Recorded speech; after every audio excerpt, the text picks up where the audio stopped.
Bihar police previous year question paper को इस session में हम डिस्कस करेंगे। आप देख सकते हैं फ्रेंड्स, ये बिहार पुलिस कांस्टेबल 7 अगस्त 2024 का क्वेश्चन पेपर है। बिल्कुल ओरिजिनल क्वेश्चन पेपर है बिहार पुलिस का प्रीवियस ईयर का। Hello friends, welcome to the success Kendra. Friends देखिए, इस सेशन में हम लोग बिहार पुलिस 2025 की जो भर्ती 19,838 पदों पर आई हुई है, उसके लिए देखिए बिहार पुलिस का जो सबसे रिसेंट एग्ज़ाम हुआ था पिछले साल अगस्त 2024 में, फ्रेंड्स उसके क्वेश्चन पेपर को हम कवर करेंगे। यानी कि बिहार पुलिस कांस्टेबल का ये प्रीवियस ईयर का क्वेश्चन पेपर है। बड़ा ही इंपॉर्टेंट सेशन है फ्रेंड्स, और पिछले साल का सारा क्वेश्चन पेपर मैं आपको करवा दूंगा। जो लोग चैनल से जुड़े हुए हैं जानते हैं, और देखिए इस चैनल के माध्यम से बिहार पुलिस 2025 की बेहतरीन तैयारी कराई जाएगी। चैनल को सब्सक्राइब कर लीजिए, और जो बगल में बेल आइकन है, घंटी का निशान है, उसको ज़रूर दबा लीजिएगा ताकि आपको नोटिफिकेशन वीडियोस के मिलते रहें। तो चलिए शुरू करते हैं आज का सेशन। एक बार सभी लोग प्लीज़ पहले सेशन को लाइक कर दीजिए, और फ्रेंड्स जब इसको कंप्लीट देख लीजिएगा तो कम से कम एक ग्रुप में इसको ज़रूर शेयर कर दीजिएगा। तो चलिए अब हम लोग स्टार्ट करते हैं आज का सेशन। तो फ्रेंड्स जैसे मैंने आपको बताया है कि आज इस सेशन में हम लोग Bihar police previous year question paper 7 अगस्त 2024 को डिस्कस करेंगे। बिल्कुल ये रिसेंट क्वेश्चन पेपर है बिहार पुलिस का। पिछले साल अगस्त 2024 में बिहार पुलिस का एग्ज़ाम लिया गया था। 7 अगस्त 2024 का बिल्कुल ये ओरिजिनल क्वेश्चन पेपर है, यहाँ पर आप देख भी सकते हैं। चलिए फ्रेंड्स, एक बार सभी लोग प्लीज़ सेशन को लाइक कर दीजिए। थोड़ा सा जूम करता हूँ ताकि आपको और स्पष्ट रूप से दिखाई दे। और फ्रेंड्स थोड़ा सा वीडियो का क्वालिटी आप लोग बढ़ा लीजिए, और भी आपको स्पष्ट दिखाई देने लगेगा। वीडियो का क्वालिटी कम से कम आप लोग 360 या 480 पर कर लीजिए। चलिए देखिए, पहला प्रश्न है कि 1980 के दशक के प्रारंभ में सर्वोच्च न्यायालय ने न्याय तक पहुंच बढ़ाने के लिए कौन सा तंत्र तैयार किया। आंसर जानते हैं ना, तो आंसर कमेंट करते चलिए, इससे आपका रिवीजन होते चलेगा। तो देखिए फ्रेंड्स, 1980 के दशक के प्रारंभ में सर्वोच्च न्यायालय ने न्याय तक पहुंच बढ़ाने के लिए कौन सा तंत्र तैयार किया। तो फ्रेंड्स ये पील है, ठीक है ना, पब्लिक इंटरेस्ट लिटिगेशन इसका फुल फॉर्म होता है, और हिंदी में इसको जनहित याचिका बोला जाता है, ठीक है ना फ्रेंड्स, ध्यान रखिएगा। और भारत में देखिए न्यायमूर्ति यानी कि जस्टिस पीएन भगवती, ये नाम बड़ा इंपॉर्टेंट है, याद रखिएगा। पीएन भगवती जो है, पीएन भगवती, और एक और नाम याद रखिएगा, ठीक है ना, न्यायमूर्ति वीआर कृष्ण अय्यर, न्यायमूर्ति वीआर कृष्ण अय्यर, ये दोनों नाम आप याद रखिएगा, कृष्ण अय्यर, ठीक है ना। इन्हीं दोनों लोगों की देन है पील भारत में, ठीक है ना, यानी कि जनहित याचिका। और पीएन भगवती को तो भारत में जनहित याचिका का जनक भी कहा जाता है, तो इसे भी आप साथ साथ याद रखेंगे। क्लियर। चलिए दूसरा प्रश्न देखिएगा कि किसी भी देश में कानून बनाने का अंतिम अधिकार किसके पास होता है। किसी भी देश में कानून बनाने का अंतिम अधिकार किसके पास होता है। तो अगर हम डेमोक्रेटिक कंट्री की बात करते हैं, लोकतांत्रिक देश की बात करते हैं, तो वहाँ कानून बनाने का अंतिम अधिकार जो होता है वो संसद के पास होता है। किसके पास होता है? संसद के पास होता है, और संसद को विधायिका भी कहा जाता है, ठीक है ना। चलिए उसके बाद अगला प्रश्न करेंगे कि वार्षिक वित्तीय विवरण संसद के दोनों सदनों के समक्ष कौन रखता है। चलिए बताइए, सोच समझ करके इसका आंसर आप देंगे। बताइए राइट आंसर क्या होगा। वार्षिक वित्तीय विवरण संसद के दोनों सदनों यानी कि लोकसभा और राज्यसभा के समक्ष जो है आपको कौन रखता है। तो वैसे रखता तो राष्ट्रपति है, ठीक है ना, लेकिन राष्ट्रपति की ओर से केंद्रीय वित्त मंत्री इसको प्रस्तुत करते हैं। तो यहाँ पर आपका राष्ट्रपति होगा आंसर, ठीक है। चलिए उसके बाद नेक्स्ट क्वेश्चन है हमारा। हाँ, अगला प्रश्न क्या है हमारा, देख लीजिएगा हिंदी में। यहाँ पर सर्वोच्च न्यायालय के मौलिक क्षेत्राधिकार में क्या शामिल है। बताइए राइट आंसर यहाँ पर क्या होगा, करेक्ट आंसर यहाँ पर क्या होगा। तो फ्रेंड्स यहाँ पर आप ध्यान देंगे, यहाँ पर पूछा गया सर्वोच्च न्यायालय के मौलिक क्षेत्राधिकार में क्या शामिल है। तो फ्रेंड्स संघ और राज्यों के बीच तथा राज्यों और राज्यों के बीच विवादों का निपटारा, ये आपका सर्वोच्च न्यायालय का यानी कि सुप्रीम कोर्ट के मौलिक क्षेत्राधिकार में शामिल है, ठीक है ना। आर्टिकल 131 इससे रिलेटेड है, 131, ये भी ध्यान रखेंगे। चलिए उसके बाद देखिएगा कि सोवा रिगपा, सोवा रिगपा क्या है। सोवा रिगपा, तो फ्रेंड्स सोवा रिगपा जो है ना, ये क्या है, तो एक पारंपरिक चिकित्सा पद्धति है। ये हिमालय की पारंपरिक दवा पद्धति, ऑप्शन यहाँ पर सी राइट आंसर हो जाएगा, ठीक है। चलिए नेक्स्ट क्वेश्चन कर लेंगे। अगला प्रश्न है कि प्रधानमंत्री नरेंद्र मोदी जी ने मार्च 2024 में देश की पहले अंडर वाटर मेट्रो ट्रेन का उद्घाटन कहाँ किया था। और फ्रेंड्स आप देखेंगे कि आपको पूरा सिलेबस का आइडिया लगेगा कि कहाँ कहाँ से प्रश्न पूछा जा रहा है। ये आप देख सकते हैं, ये करंट का क्वेश्चन है, करंट अफेयर का, ठीक है ना। तो इन्होंने कोलकाता में किया था उस समय। चलिए उसके बाद देख लीजिएगा कि गोलकीपर के रूप में प्रदर्शन के लिए निम्नलिखित में से कौन सा पुरस्कार दिया जाता है। गोलकीपर यानी कि गोलकीपर के रूप में, ठीक है ना, हॉकी की बात किया जा रहा है। तो देखिए गोलकीपर के रूप में जो है बलजीत सिंह पुरस्कार दिया जाता है, हॉकी इंडिया बलजीत सिंह पुरस्कार, ठीक है, हॉकी इंडिया बलजीत सिंह पुरस्कार दिया जाता है, ठीक है फ्रेंड्स। और वर्ष के सर्वश्रेष्ठ हॉकी खिलाड़ी को हॉकी इंडिया ध्यानचंद पुरस्कार दिया जाता है। क्लियर, याद रखिएगा। अच्छा, डिफेंडर ऑफ द ईयर को दिया जाता है Pargat Singh, defender of the year को हॉकी इंडिया परगट सिंह पुरस्कार दिया जाता है, ठीक है फ्रेंड्स, याद रखिएगा। और मिडफील्डर को दिया जाता है, मिडफील्डर ऑफ द ईयर को अजीत पाल सिंह पुरस्कार। ये सब आप ध्यान रख सकते हैं। चलिए देखिए, निम्नलिखित में से कौन सा एक भू अस्थायी उपग्रह नहीं है। भू अस्थायी उपग्रह बताइएगा, इसमें से कौन सा एक भू अस्थायी उपग्रह नहीं है। तो यहाँ पर आप देख सकते हैं जुगनू जो होगा, जुगनू, यहाँ पर जुगनू लिखा गया है। थोड़ा सा वीडियो का क्वालिटी बढ़ा लीजिए। और पूरा प्रीवियस ईयर जो है ऑलरेडी मैंने एक ही सेशन में कराया हुआ मैराथन सेशन, उसको एक बार आप ज़रूर देखिएगा, काफ़ी फ़ायदा होगा आपको। तो यहाँ पर आप देख सकते हैं फ्रेंड्स, ये जुगनू नहीं है भू अस्थायी उपग्रह। जुगनू आईआईटी कानपुर के द्वारा प्रक्षेपित एक नैनो सैटेलाइट है, ठीक है। चलिए उसके बाद देख लीजिएगा कि समा चकेवा बिहार का एक त्यौहार है। अगर प्रश्न पूछा जाएगा आपसे कि समा चकेवा, यहाँ मैं लिख भी देता हूँ कि समा चकेवा जो है ये कहाँ का त्यौहार है, तो याद रखिएगा ये बिहार का फेस्टिवल है। और यह त्यौहार इस रिश्ते को समर्पित है, किस रिलेशन को समर्पित किया जाता है, तो फ्रेंड्स याद रखिएगा यह आपका भाई और बहन के रिश्ते को समर्पित है, ठीक है ना। और यह त्यौहार मिथिलांचल क्षेत्र में, जो बिहार में मिथिलांचल है वहीं पर ये मनाया जाता है, ठीक है। चलिए उसके बाद अगला प्रश्न है, तो यहाँ पर देख लीजिएगा भाई और बहन। नेक्स्ट क्वेश्चन हमारा कि ताजमहल का वास्तुकार कौन था। अच्छा, ताजमहल का निर्माण किस मुगल शासक ने करवाया था, पहले आप लोग मुझे कमेंट करके बताइए, जल्दी से कमेंट करके बता दीजिए। तो देखिए ताजमहल जो है ये मुगल बादशाह शाहजहां के समय में इसका निर्माण कराया गया था। और इसके जो वास्तुकार थे, आर्किटेक्ट थे, ये उस्ताद अहमद लाहौरी था, ठीक है ना। ऑप्शन नंबर यहाँ पर ए राइट आंसर हो जाएगा, ठीक है फ्रेंड्स। चलिए नेक्स्ट क्वेश्चन है हमारा कि बिंबिसार का प्रसिद्ध राजवैद्य जीवक कहाँ का निवासी था। अच्छा, राजवैद्य जीवक का नाम याद रखिएगा, बिंबिसार की ये राजवैद्य थे। अगर पूछा जाए कि बिंबिसार का राजवैद्य कौन था, तो याद रखिएगा जीवक थे। कौन थे? जीवक थे। और ये कहाँ के निवासी थे, ये आपसे पूछा गया है। तो याद रखिएगा फ्रेंड्स, ये राजगृह के निवासी थे। और राजगृह में ही याद रखिएगा, राजगृह में ही राजगृह जो था यहीं पर जो है ये आपका जो पाटलिपुत्र है उसकी प्रारंभिक राजधानी थी राजगृह, ठीक है। चलिए उसके बाद अगला प्रश्न कर लेंगे। हाँ, अब ये प्रश्न देख लीजिएगा फ्रेंड्स, ये पूरा एक तरह से इसको पढ़ना है, गद्यांश दिया गया है, ये पूरा पढ़ करके इसका आंसर आपको देना है।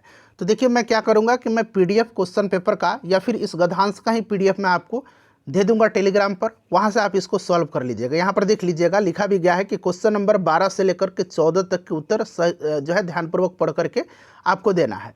तो 12 से 14 तक का, ठीक है। तो यहाँ पर थोड़ा पॉसिबल नहीं है, बार बार ऊपर नीचे कर करके पढ़ना पड़ेगा, तो इससे आपको भी असुविधा होगा। आइए हम लोग क्वेश्चन नंबर 15 पर सीधे आते हैं। देखिए प्रश्न क्या है कि राज्य में विधान परिषद की सदस्य संख्या के विषय में संवैधानिक प्रावधान क्या है। अब फ्रेंड्स ये चीज़ आप जानते हैं, राज्य में विधान परिषद, जहाँ पर विधान परिषद है उसकी बात आपसे किया जा रहा है। तो देखिए फ्रेंड्स, अगर हम बात करें तो ऐसा नियम है कि जहाँ पर विधान परिषद है ना, विधान परिषद, वहाँ पर जो है याद रखिएगा कि विधानसभा के सदस्यों की 1/3 यानी कि 1/3 से अधिक और 40 से कम नहीं होना चाहिए। 1/3 से अधिक नहीं होगी और 40 से कम नहीं होगा, ठीक है। तो इसे भी आप साथ साथ ध्यान रख सकते हैं। क्लियर। चलिए अब हम लोग आगे बढ़ते हैं। नेक्स्ट क्वेश्चन है हमारा कि संविधान सभा के चुनाव कब हुए थे, ये आपसे पूछ लिया गया है। तो संविधान सभा आपको याद होगा कि कैबिनेट मिशन की संस्तुतियों के आधार पर जो है संविधान सभा का जो है चुनाव हुआ था जुलाई 1946 में। तो इसे आप स्पष्ट याद रखिएगा, जुलाई 1946 में हुआ था, ठीक है। चलिए उसके बाद चलिए क्वेश्चन नंबर 17 है हमारा, हाँ, कि सर्वोच्च न्यायालय और उच्च न्यायालय के न्यायाधीशों को पद से कौन हटाता है। पद से कौन हटाएगा, तो ऑब्वियसली आपको याद है कि ये राष्ट्रपति हटाते हैं, बट राष्ट्रपति दोनों सदन द्वारा अगर प्रस्ताव पारित हो तब हटाएंगे। तो राष्ट्रपति यदि दोनों सदन द्वारा यह प्रस्ताव पारित है तो ऑप्शन नंबर यहाँ पर डी राइट आंसर हो जाएगा। ठीक है, और सर्वोच्च न्यायालय और उच्च न्यायालयों के न्यायाधीशों की नियुक्ति राष्ट्रपति करते हैं, ये चीज़ भी आप ध्यान रखेंगे। अगला प्रश्न देखिएगा, बड़ा अच्छा क्वेश्चन है कि निम्नलिखित में से कौन सी गैस जो है पॉप की आवाज़ करते हुए जलती है। कौन सी गैस जो है पॉप साउंड के साथ ये जलती है, तो ये गैस है हाइड्रोजन गैस। आपको पता है कि हाइड्रोजन गैस को जब जलाया जाता है ऑब्वियसली किसी भी चीज़ को ऑक्सीजन की उपस्थिति में जलाया जाएगा।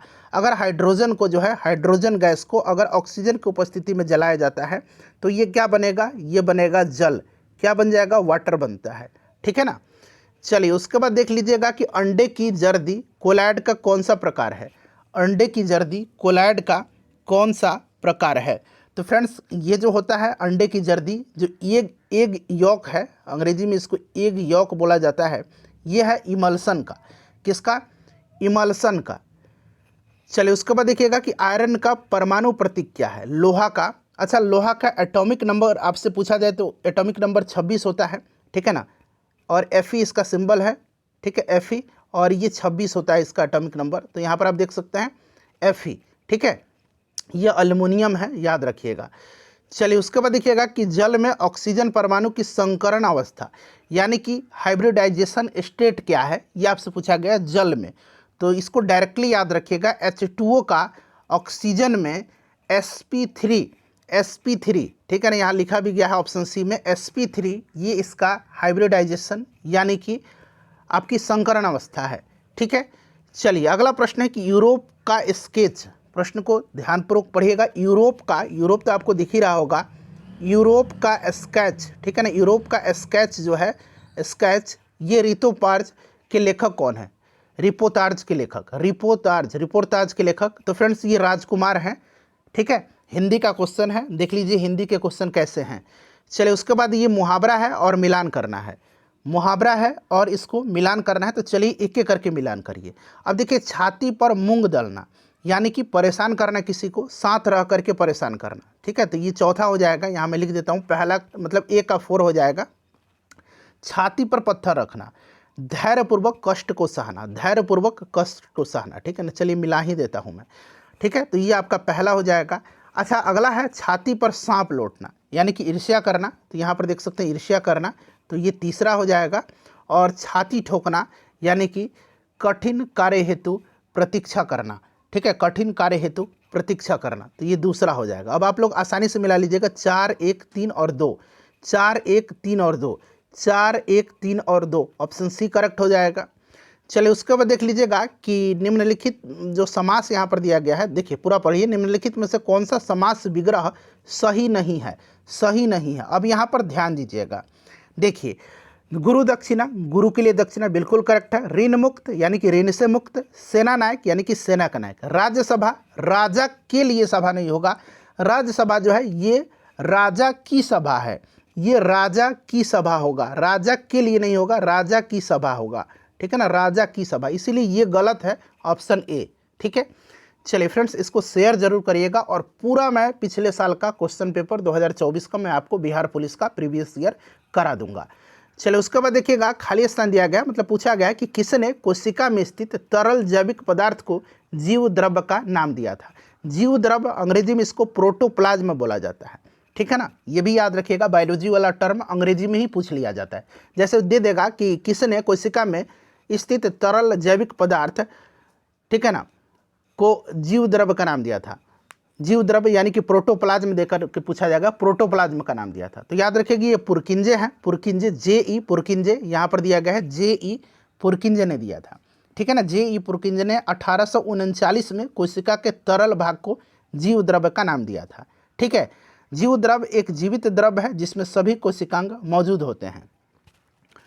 चलिए उसके बाद देख लीजिएगा, ये क्वेश्चन है, बड़ा बार रिपीट हुआ है, बिहार पुलिस CSBC जो एग्जाम लेती है बिहार पुलिस का, ये बड़ा बार रिपीट कराई है एक क्वेश्चन को। प्रश्न है कि निम्नलिखित में से कौन सा सरल अस्थायी उत्तक, ध्यान रखिएगा सरल है और ये अस्थायी उत्तक है। ठीक है ना, परमानेंट टिश्यू की बात हो रही है, पादप भागों को यांत्रिक शक्ति प्रदान करता है। यांत्रिक शक्ति, ध्यान से पढ़िएगा, इसका आंसर कोलेनकाइमा होगा। कोलेनकाइमा ही इसका आंसर होगा, ठीक है ना, एस्केलेनकाइमा नहीं, कोलेनकाइमा होगा, जो एक जीवित सरल अस्थायी उत्तक है और पौधों की यह यांत्रिक सहायता प्रदान करता है, ठीक है ना, याद रखिएगा। चलिए, और एस्केलेनकाइमा की बात करते हैं तो एस्केलेनकाइमा एक सरल अस्थायी मृत उत्तक है, तो इसीलिए यहाँ पर जीवित दे रखा है, ठीक है ना, तो याद रखिएगा सरल अस्थायी जीवित उत्तक है ये। चलिए, उसके बाद देख लीजिएगा कि हरी पत्तियाँ भोजन पदार्थ को जो है पौधे में किस रूप में संग्रहित करती हैं, ये पूछा गया है, तो ये स्टार्च के रूप में, ठीक है ना, स्टार्च यहाँ पर राइट आंसर हो जाएगा। चलिए, उसके बाद नेक्स्ट क्वेश्चन है कि 31 मई 2024 को संयुक्त राष्ट्र अकादमिक प्रभाव के सदस्य कितने संस्थान हैं। अब देखिए, गूगल पर आप सर्च करेंगे तो 1600 से अधिक आपको दिखाई देगा, ठीक है ना, तो एक तरह से कह सकते हैं कि ये क्वेश्चन थोड़ा सा आपका कठिन रहा था, लेकिन इसका देखिए आंसर की अगर हम बात करते हैं तो इसका आंसर हम लोग क्या लगाएंगे, तो 1600 से अधिक आप याद रखिएगा। अब इसमें देख लीजिए 1650 सबसे अधिकतम है, तो हम यही मान करके चलेंगे। चलिए, उसके बाद देखिएगा कि सूचना का अधिकार अधिनियम कब पारित हुआ। सूचना का अधिकार अधिनियम, तो फ्रेंड्स ये 2005 में, याद रखिएगा कब, तो 2005 में, ठीक है ना, 2005 यहाँ पर राइट आंसर हो जाएगा। नेक्स्ट क्वेश्चन है कि संयुक्त राष्ट्र द्वारा निम्न में से किस वर्ष को अंतर्राष्ट्रीय मोटा अनाज वर्ष घोषित किया गया। करंट अफेयर का क्वेश्चन है, ठीक है ना, तो ये किया था 2023 को, 2023 को याद रख लीजिएगा, ठीक है। चलिए, उसके बाद नेक्स्ट क्वेश्चन है कि लगभग सभी पादप कोशिकाओं में कौन सा अनुपस्थित होता है, यानी कि एब्सेंट होता है, कौन सा अनुपस्थित होता है, अनुपस्थित होता है, सभी पादप कोशिका में अनुपस्थित होता है, पादप कोशिका में। तो पादप कोशिका में जो है ये सेंट्रियोल होता है, यानी कि इसको तारकाय बोला जाता है, ठीक है ना, ये सभी पादप कोशिका में अनुपस्थित होता है, ठीक है ना, सभी पादप कोशिका में अनुपस्थित होता है, ध्यान रखिएगा, तारकाय, ठीक है। चलिए, नेक्स्ट क्वेश्चन है हमारा कि प्लाज्मोडियम में किस प्रकार का जनन होता है। प्लाज्मोडियम में, तो देखिए प्लाज्मोडियम में जो है ना, प्लाज्मोडियम में ये मल्टीफिजन होता है, मल्टीफिजन बोलते हैं, और इसको बहुविभाजन हिंदी में बोला जाता है, अंग्रेजी में मल्टीफिजन बोलते हैं, ठीक है, मल्टीफिजन बोलते हैं, याद रखिएगा। अलैंगिक प्रजनन है ये, अलैंगिक प्रजनन, ठीक है। चलिए, उसके बाद नेक्स्ट क्वेश्चन है हमारा कि, हाँ ये क्वेश्चन हिंदी में देख लीजिएगा। चलिए, हाइड्रा में मुकुलन की प्रक्रिया, थोड़ा सा मैं छोटा कर दूं ताकि पूरा ऑप्शन दिख जाए आपको, हाँ चलिए अब दिख रहा होगा। हाइड्रा में मुकुलन की प्रक्रिया संतानों में आनुवंशिक स्थिरता कैसे सुनिश्चित करती है। चलिए बताइए कैसे सुनिश्चित करती है, बताइए राइट आंसर इसका क्या हो जाएगा। तो फ्रेंड्स यहाँ पर आप ध्यान देंगे तो इसमें से अगर हम बात करते हैं तो हाइड्रा में मुकुलनों का जो मुकुलन होते हैं उनका उद्भव समसूत्री विभाजन से होता है, ठीक है। अब यहाँ पर आप देख लेंगे अंग्रेजी वाला पोर्शन में, तो हाइड्रा जो है forms bird by meiotic division of somatic cell, ये इंपॉर्टेंट टर्म है सोमैटिक सेल, ठीक है ना, तो ऑप्शन बी ही इसका राइट आंसर होगा। क्लियर, चलिए तो इसको याद रखिएगा, समसूत्री विभाजन भी याद रखिएगा, माइटोसिस, ठीक है। तो यहाँ पर देखिए मायोटिक दिया गया है, ये मियोसिस नहीं होगा, ठीक है ना, यहाँ पर देख सकते हैं मियोसिस नहीं होगा, ऑप्शन बी इसका राइट आंसर हो जाएगा, ठीक है। चलिए फ्रेंड्स नेक्स्ट क्वेश्चन बिल्कुल मैं आपको सही आंसर बताऊंगा। देखिए कुछ सरीसृप हैं, ठीक है ना, कुछ सरीसृप हैं उनमें लिंग निर्धारण पूर्ण रूप से पर्यावरण पर निर्भर करता है, क्वेश्चन है ये। और यह देखा गया है कि इनमें देखा गया है कि इसका राइट आंसर होगा लिंग निर्धारण जो होता है ना, बताइए राइट आंसर क्या होगा इसका, बता दीजिए करेक्ट आंसर यहाँ पर क्या होगा। तो देखिए फ्रेंड्स इसमें अगर हम करेक्ट आंसर की बात करते हैं तो लिंग निर्धारण निषेचित अंडे के उष्मायन तापमान पर निर्भर करता है, लिंग निर्धारण के उष्मायन तापमान पर निर्भर करता है, ठीक है ना। तो यहाँ पर ऑप्शन सी राइट आंसर हो जाएगा, ऑप्शन सी राइट आंसर होगा, ठीक है ना। अंग्रेजी वाला पोर्शन में आप देख सकते हैं temperature at which fertilize egg are kept determine the sex, ठीक है। देखिए बच्चा खेल रहा है, इसमें कौन सा काल है, हो सकता है कुछ प्रश्न आपने अलग जगह कुछ आंसर पढ़ा होगा, ठीक है ना, लेकिन मैं बता रहा हूँ वो आपको करेक्ट बता रहा हूँ। तो ये आपका जो है अपूर्ण वर्तमान काल है, ध्यान रखिएगा अपूर्ण वर्तमान काल है, ये अपूर्ण बच्चा खेल रहा है, इसमें अपूर्ण वर्तमान काल है, ठीक है। तो यहाँ पर अपूर्ण वर्तमान काल है, वर्तमान काल तो है ही बट ये अपूर्ण है, बच्चा खेल रहा है, अभी खेल ही रहा है अभी। चलिए उसके बाद देख लीजिएगा कि स्वागत शब्द में किस उपसर्ग का प्रयोग हुआ है। तो इसमें सु शब्द का मतलब सु उपसर्ग का प्रयोग हुआ है। चलिए देखिएगा कि निम्नलिखित में से वाक्यांश और उसके सही एक शब्द की दृष्टि से असंगत विकल्प कौन सा होगा। असंगत जो सही नहीं है। देखिएगा कि गायों को पालने वाला उसको गोपाल बोला जाता है, गोद लिया हुआ पुत्र को दत्तक पुत्र बोला जाता है, किए हुए उपकार को मानने वालों को कृतज्ञ बोला जाता है। और ये बिना सोचे विचारे किया गया विश्वास अविश्वास नहीं है, बिना सोचे विचारे किया गया विश्वास अंधविश्वास है। तो यही वाला सुमेलित नहीं है। ठीक है, चलिए उसके बाद देख लीजिएगा कि गुजरात में नवीन कोप मृदा को किस नाम से जानते हैं, बताइए। तो फ्रेंड्स इसको माटा कहा जाता है। नवीन जो है गुजरात में नवीन माटा इसको कहा जाता है, या यहाँ पर है, सॉरी ये भाटा है, ये माटा है, ठीक है ना। और जो पुरानी मृदा है उसको गोरडू कहा जाता है, पुरानी को गोरडू कहा जाता है, और नवीन को माटा कहा जाता है, माटा, ठीक है ना। चलिए उसके बाद नेक्स्ट क्वेश्चन हम लोग कर लेंगे कि निम्न में से कौन सी कंपनी जो है ONGC, ठीक है ना, ONGC और इसकी अपतटीय संक्रियाओं के लिए हेलीकॉप्टर की सेवा प्रदान करती है, कौन सी कंपनी है। ग्लोबल वेक्ट्रा हेलीकॉप्टर सभी नाम दिया गया है। तो ये पवन हंस हेलीकॉप्टर जो है ये करता है, ठीक है ना, पवन हंस, ठीक है, याद रखिएगा। चलिए उसके बाद अगला प्रश्न है हमारा कि 2011 की जनगणना के अनुसार भारत के किस राज्य में जनसंख्या घनत्व तो सबसे अधिक है। तो जनसंख्या घनत्व तो ऑब्वियसली बिहार में है, सबसे कम अरुणाचल प्रदेश में है, ठीक है। भारतीय वायुसेना का अभ्यास था गगन शक्ति 2024, इसका आयोजन कहाँ किया गया, उस समय का करंट का क्वेश्चन है, ठीक है। राजस्थान के पोखरण क्षेत्र में उस समय किया गया था, ठीक है। करंट अफेयर भी मैं कराऊंगा, सब कुछ आपको मैं कराऊंगा, निश्चिंत रहिए, ठीक है। चलिए उसके बाद देख लीजिएगा कि Bihar state power transmission company limited ने तीसरे LDC उत्कृष्टता पुरस्कार 2023 में किस श्रेणी में जीत हासिल किया है, ये भी करंट का क्वेश्चन है। तो ये क्या था, मध्यम में, ठीक है ना, याद रखिएगा, मीडियम लोड डिस्पैच सेंटर के लिए। तो यहाँ पर देखिए मीडियम दिया गया, मीडियम लोड डिस्पैच सेंटर के लिए, ठीक है। चलिए उसके बाद अगला प्रश्न क्या पूछा गया है कि लीची पर राष्ट्रीय अनुसंधान केंद्र बिहार के किस जिले में, लीची पर, लीची शाही लीची मुजफ्फरपुर का है, आपको पता है GI टैग दिया जा चुका है। तो ये मुजफ्फरपुर आंसर होगा, राष्ट्रीय अनुसंधान केंद्र, ठीक है। नेक्स्ट क्वेश्चन है हमारा कि निम्नलिखित में से कौन सा कारक जनसंख्या की गुणवत्ता निर्धारित नहीं करता है, जनसंख्या की गुणवत्ता को निर्धारित नहीं करता है, बताइए।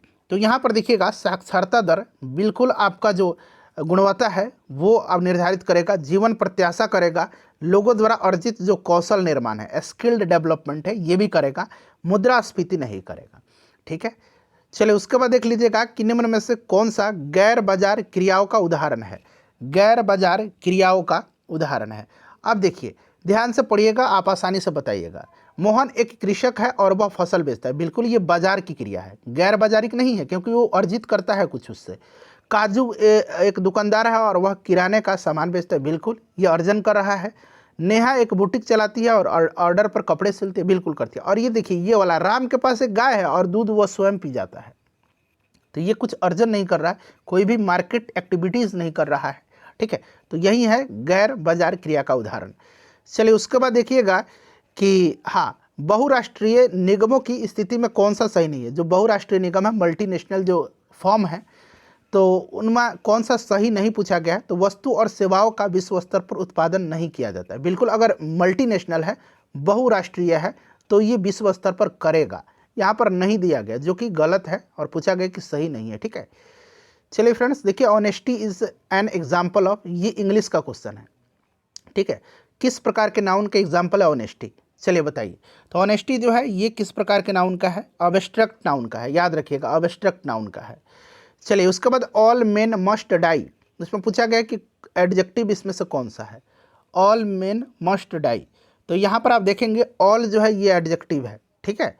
चलिए उसके बाद देखिएगा कि choose the correct word from the option which is made of using prefix A, prefix A से बना हुआ है, ए से, तो ये अवेक बनाता है, ठीक है ना। अवेक जो है ये ए प्रीफिक्स लगा हुआ है। चलिए उसके बाद देखिएगा कि वह स्थान जहाँ शुक्राणु का अंड से सामना होता है, बताइए।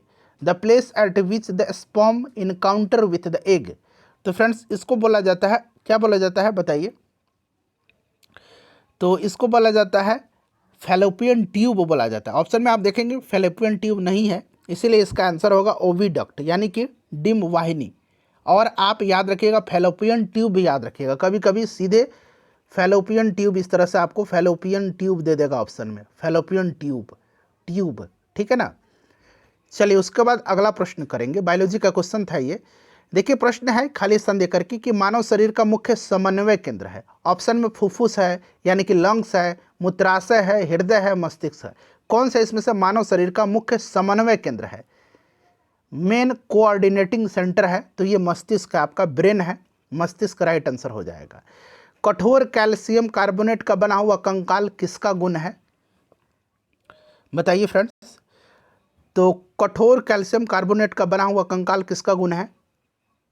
तो फ्रेंड्स ये इकाइनोडर्मेटा का है, ठीक है ना, इकाइनोडर्मेटा का है, याद रखिएगा इकाइनोडर्मेटा का, ठीक है, इसको ध्यान रखिएगा। चलिए उसके बाद नेक्स्ट हमारा प्रश्न है, हाँ, निम्नलिखित में से कौन सा कथन लिम्फ यानी कि लसिका के संदर्भ में गलत है? अब यहाँ पर थोड़ा सा ध्यान दे दीजिए। देखिए अंग्रेजी वाला सेक्शन में आप जाएंगे तो देखिए lymph carries digested and observe amino acid from intestine, ये वाला गलत है क्योंकि ये आपका कैरीज डाइजेस्टेड एंड फैट, ठीक है ना, फैट फ्रॉम स्मॉल इंस्टेंटाइन, यहाँ पर एमिनो एसिड दिया गया है, इसीलिए इसका ऑप्शन सी जो है गलत है, ठीक है ना। पूछा गया है कि इसमें से कौन सा स्टेटमेंट इनकरेक्ट है, इसीलिए ऑप्शन सी यहाँ पर जो है इसका गलत होगा, ये वाला गलत दिया गया है, ठीक है ना। लसिका आंत्र से पाचित और अवशोषित अमीनो अम्ल का परिवहन करती है, ये इनकरेक्ट है, ठीक है। चलिए नेक्स्ट क्वेश्चन क्या है हमारा कि एक अपसारी दर्पण है, एक अपसारी दर्पण, बताइए। तो एक अपसारी दर्पण जो है ये क्या है? तो फ्रेंड्स ये आपका उत्तल दर्पण है ना, ऑप्शन बी यहाँ पर हो जाएगा, उत्तल दर्पण है अपसारी, डाइवर्जिंग दर्पण जिसको कहा जाता है। चलिए उसके बाद देखिए ये डायग्राम आपको देखना है और इसका आंसर आपको बताना है, ठीक है ना। चलिए तो इसका आंसर मैं बता देता हूँ, यहाँ पर आप देख लीजिएगा, इसका जो राइट आंसर हो जाएगा वो आपका कौन सा हो जाएगा, बताइए करेक्ट आंसर क्या हो जाएगा इसका? तो यहाँ पर आप देखेंगे इसका जो करेक्ट आंसर हो जाएगा फ्रेंड्स वो आपका बी हो जाएगा, एमीटर को परिपथ में किस श्रेणी क्रम में तथा वोल्टमीटर को परिपथ में समानांतर क्रम में लगाना चाहिए, यहाँ पर आप देख लीजिए, ठीक है ना। थोड़ा सा बड़ा प्रश्न है ये, ओम का नियम का साधारण परिपथ दर्शाया गया है, ठीक है, और कह रहा है कि एक विद्यार्थी एक्स ने ओम के नियम का सत्यापन के लिए एक परिपथ बनाया है, परिपथ में उसके कुछ त्रुटियाँ कर दी हैं, उन त्रुटि का आप सही करिए, ठीक है। चलिए उसके बाद अगला प्रश्न देख लीजिए कि एक वस्तु का द्रव्यमान 4 गुना होता है तो इसका वेग आधा हो जाता है, वस्तु का संवेग क्या होगा? बहुत ही बढ़िया क्वेश्चन है। तो देखिए वस्तु का द्रव्यमान 4 गुना है और वेग अगर आधा है तो पूछा गया इसका संवेग क्या होगा? तो आपको पी संवेग P equal to M into V होता है, मास इंटू वेलोसिटी, कह रहा है कि 4 गुना हो जाता है और इसका वेग कितना हो जाता है? आधा हो जाता है, ठीक है। तो वस्तु का संवेग क्या होगा? तो यहाँ पर क्या हो जाएगा, 2mv हो जाएगा ना, यानी कि दुगुना हो जाता है, ठीक है। क्या हो जाएगा ये?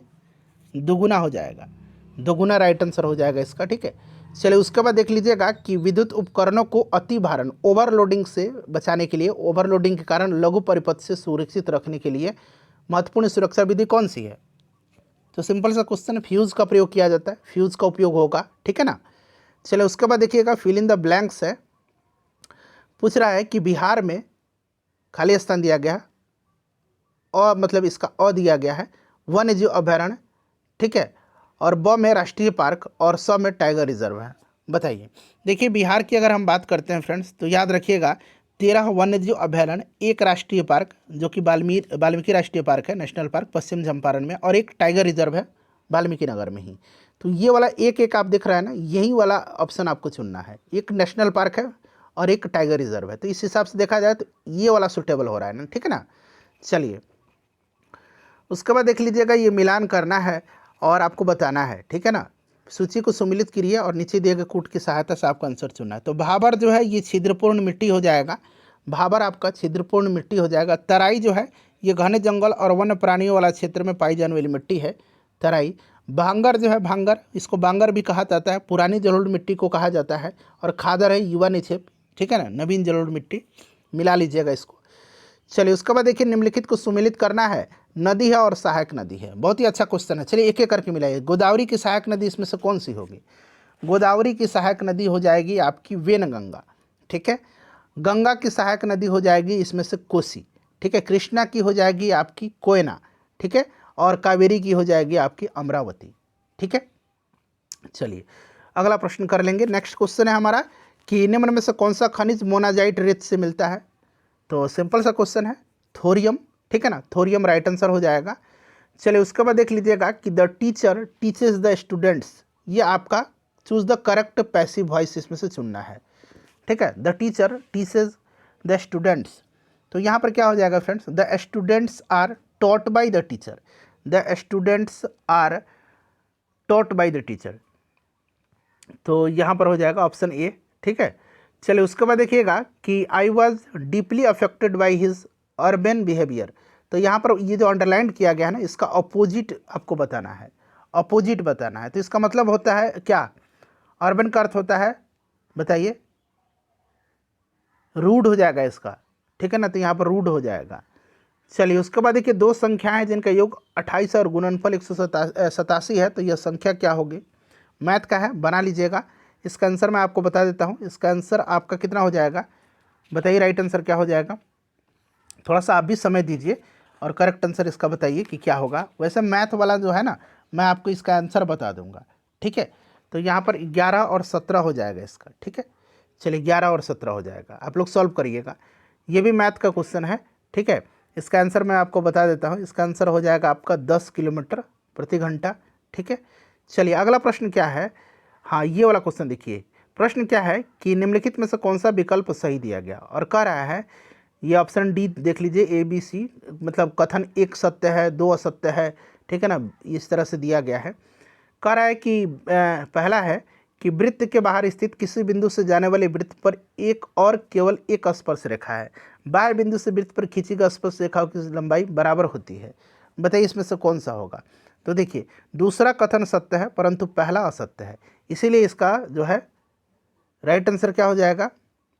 ऑप्शन जो है बी हो जाएगा। दूसरा कथन सत्य है, पहला असत्य है, ठीक है ना। चलिए उसके बाद नेक्स्ट क्वेश्चन है हमारा। इसका आंसर मैं आपको बता देता हूँ। इसका आंसर आपका हो जाएगा -255। नेक्स्ट है हमारा, खाली स्थान में SER विष तथा दबाव को निराविषीकरण करने में महत्वपूर्ण भूमिका निभाते हैं।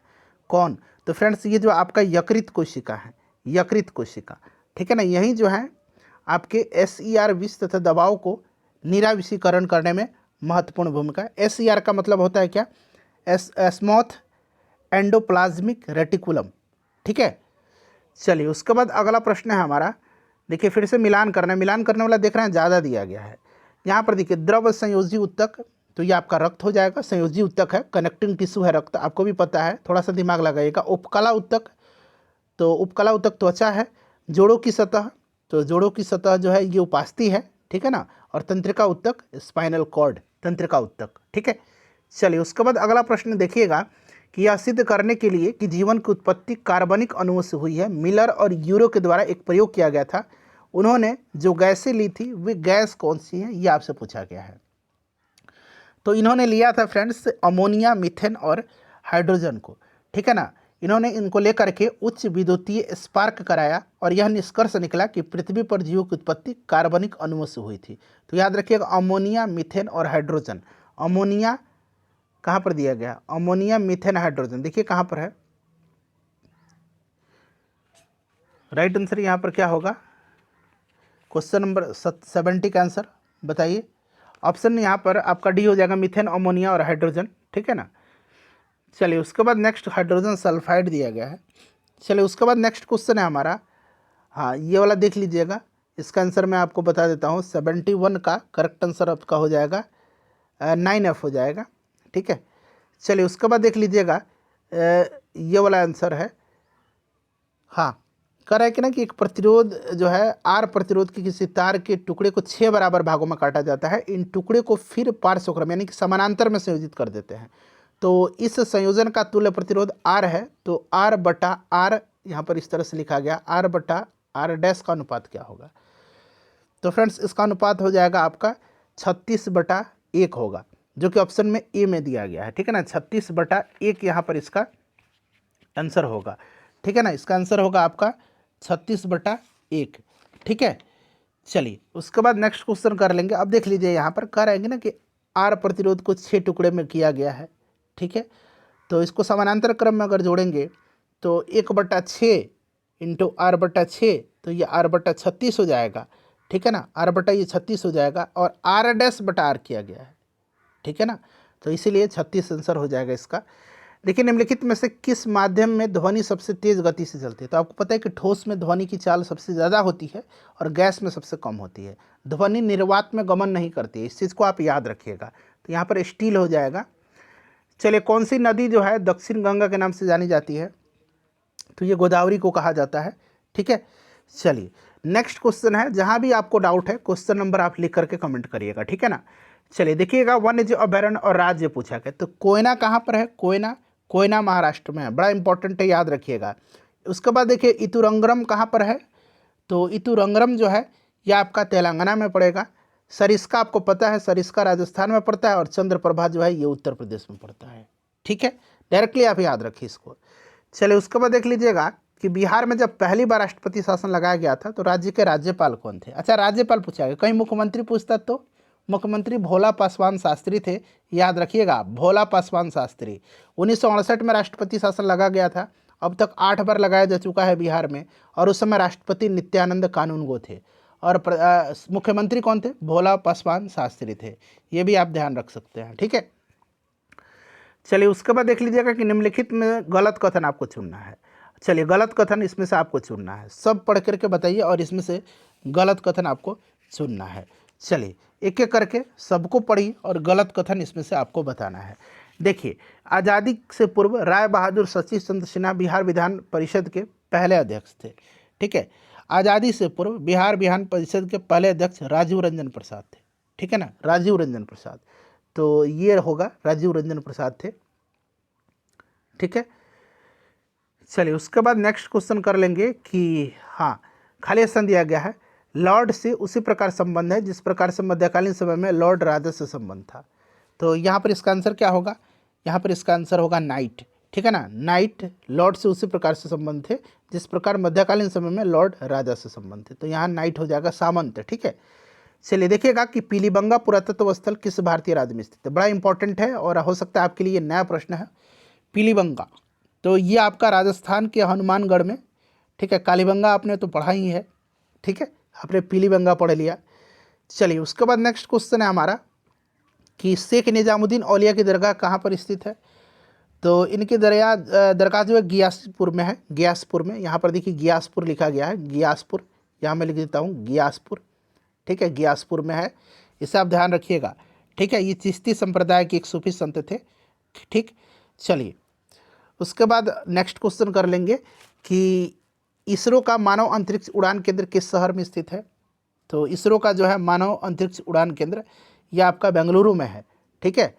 अगला प्रश्न है हमारा कि निम्नलिखित में से कौन सा इसमें से मिश्रण है। तो ऑब्वियसली आपने 1000 बार पढ़ा होगा कि वायु एक मिश्रण है, क्या पढ़ा है कि नहीं, वायु एक मिश्रण है। तो यहाँ पर वायु राइट आंसर हो जाएगा। चलिए निम्नलिखित में से कौन सा जो है धातु की अभिक्रियाशीलता के घटते क्रम यानी कि ज़्यादा फिर उससे कम बताइए। तो इसमें सबसे ज़्यादा जो होता है ये यहाँ पर आप देख सकते हैं पोटेशियम, याद रखिएगा इसी क्रम में होगा ये, ठीक है। चलिए उसके बाद देख लीजिएगा, इसका आंसर मैं आपको बता देता हूँ। 84 का करेक्ट आंसर हो जाएगा, 0 नहीं हो सकता है, A इक्वल टू, ठीक है, A इक्वल टू 0 नहीं हो सकता है, मान नहीं हो सकता है, याद रखिएगा। चलिए उसके बाद देखिएगा अगला प्रश्न है, मैथ का ही है। देखिए प्रश्न मैं पढ़ के सुना देता हूँ। राम जो है 10,000 का यहाँ पर जो है 7.5% वार्षिक दर की ब्याज पर कोई चीज़ लेता है, ऋण लेता है, ब्याज, ठीक है ना, यहाँ ऋण लिखा गया है। उससे वर्ष के अंत में कितनी राशि ब्याज के रूप में लौटानी होगी। सिंपल सा क्वेश्चन है भाई, P/R/T/100 लगा लीजिएगा, 750 आ जाएगा। चलिए ये इसका आंसर मैं बता देता हूँ, आपका 2/√5 हो जाएगा, 2/√5, ठीक है। चलिए टेनिस कोर्ट में 20 जून 1789 को जमा हुए तीसरे स्टेट का नेतृत्व किसने किया था।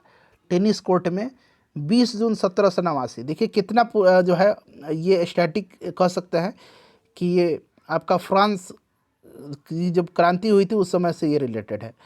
तो ये आपके मीराबाई और ओबीसीए थे, ठीक है ना, हिस्ट्री का क्वेश्चन है। हेनरी कोर्ट ने किस आविष्कार से शुद्ध और अच्छा लोहा बनाना संभव हुआ? हेनरी कोर्ट के किस आविष्कार से? तो हेनरी कोर्ट के, याद रखिएगा, हेनरी कोर्ट जो है ये इंग्लैंड के एक जो पर्डलिंग फ्यूरेंस होता है उसी का आविष्कार किया था इन्होंने। यहाँ पर देखिए पर्डलिंग, ऑप्शन सी यहाँ पर राइट आंसर हो जाएगा, ठीक है ना। यहाँ पर करेक्ट आंसर इसका हो जाएगा। चलिए उसके बाद नेक्स्ट क्वेश्चन है हमारा, अगला प्रश्न है कि हाँ, रविन्द्रनाथ टैगोर ने विभाजन का दिन 16 अक्टूबर 1905 के दिवस के रूप में मनाने का आह्वान किया था, बताइए। तो फ्रेंड्स इन्होंने जो है राखी दिवस के रूप में, ठीक है ना, राखी दिवस के रूप में, याद रखिएगा, बंगाल विभाजन की बात हो रही है। चलिए किस वर्ष में बिहार को राज्य का दर्जा मिला और पटना राजधानी बनी थी? तो फ्रेंड्स राज्य का दर्जा इनको मिला था 1936 में, उड़ीसा से अलग हुआ था और राजधानी पटना बना था, ठीक है। चलिए देखिएगा कि जल के अणु में बंध की प्रकृति क्या है, जो बॉन्ड होता है उसकी प्रकृति क्या है, बताइए राइट आंसर क्या होगा। तो हाइड्रोजन बंध है इसमें, ठीक है ना, हाइड्रोजन आबंध यहाँ पर देख सकते हैं, हाइड्रोजन बॉन्ड। C6H4 के लिए संरचनात्मक समायोजों की संख्या क्या होगी, बताइए क्या होगी C6H4 के लिए? अंग्रेजी में देखिए, how many structural isomers are possible for C6H14, यानी कि हेक्सेन है ये, C6H14 हेक्सेन है, ठीक है ना। 6 दूना 12 2 14 एल्केन ग्रुप का है, 5 आइसोमर होते हैं, 5 स्ट्रक्चरल आइसोमर होते हैं, ठीक है ना। चलिए उसके बाद देखिए अल्फा कण क्या है, तो आपने पढ़ा होगा कि अल्फा कण जो है द्वि आवेशित हीलियम आयन होता है। तो यहाँ पर देखिए द्वि आवेशित हीलियम आयन है, ठीक है ना, इसको याद रखिएगा, क्लियर। और बीटा कण में एक ऋणात्मक आवेश होता है और गामा किरण में कोई आवेश नहीं होता है। चलिए उसके बाद देख लीजिएगा कि वह फील्ड जो टेबल में रिकॉर्ड्स की विशिष्ट रूप से, ये पता नहीं मिट गया है शायद, अंग्रेजी में पढ़ते हैं क्या दिखा गया है कि a field that uniquely identifies records in the table is known as, पहचानवाती है उसको क्या कहा जाता है? ये वह फील्ड जो तालिका यानी कि टेबल में रिकॉर्ड्स को विशिष्ट रूप से पहचानवाती है उसको क्या कहा जाता है? तो उसको कहा जाता है फ्रेंड्स, याद रखिएगा, उसको क्या कहा जाता है? उसको प्राइमरी की कहा जाता है, ठीक है ना। तो यहाँ पर प्राइमरी की दिया गया है।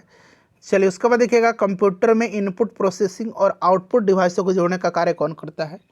तो कंप्यूटर में इनपुट आउटपुट और प्रोसेसिंग डिवाइस को कनेक्ट करता है मदरबोर्ड, ठीक है ना। तो यहाँ पर देखिए मदरबोर्ड दिया गया है। चलिए उसके बाद देख लीजिएगा कि निम्नलिखित में से कंप्यूटर का भी क्वेश्चन है, देख रहे हैं ना, 2 प्रश्न मिल गया आपको। निम्नलिखित में से कौन सा भारत के वनों का प्रशासनिक वर्ग नहीं है? भारत में वनों का प्रशासनिक वर्ग, तो यहाँ पर देख सकते हैं आप, ये जो अवर्गीकृत वन है नहीं है, बाकी संरक्षित है, राज्य वन है, आरक्षित वन है, ठीक है।